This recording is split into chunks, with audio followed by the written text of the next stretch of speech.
আজি ছয়কটা চাহ বাগিচাৰ শ্ৰমিকসকলৰ এই পৰিৱেশ হোৱাৰ মূলগত কাৰণ হ'ল বৰ্তমান প্ৰশাসন আৰু জালিঙ্গাটি কোম্পানী।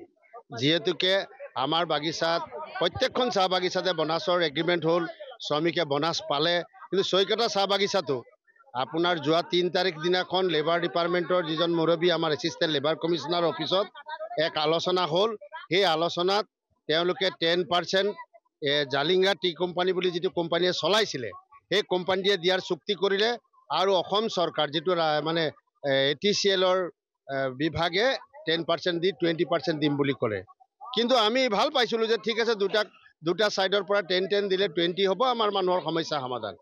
হঠাৎ যোৱাকালি এখন চিঠি তেওঁলোকে দিছে যে আমাৰ 10% চৰকাৰে দিয়াটো তেওঁলোকে দিয়াৰ ব্যৱস্থা কৰিব, কিন্তু জালিঙ্গিয়ে দিয়া 10%টো তেওঁলোকে 45 দিনৰ পিছত দিব, এতিয়া দিব নোৱাৰে। এইটো বৰ দুৰ্ভাগ্যজনক। এতিয়া ৰাইজে সেইটোৰ কাৰণে কৈছে অহা কাইলৈ দেওবাৰ দিন এই লাষ্ট মমেণ্টত যদি আমাৰ ল'ৰা ছোৱালীক কাপোৰ কিনিব নোৱাৰোঁ বা আমি পূজাৰ কাৰণে পইচা নাপাওঁ, তেতিয়াহ'লে আমি কি কৰিম পইচা?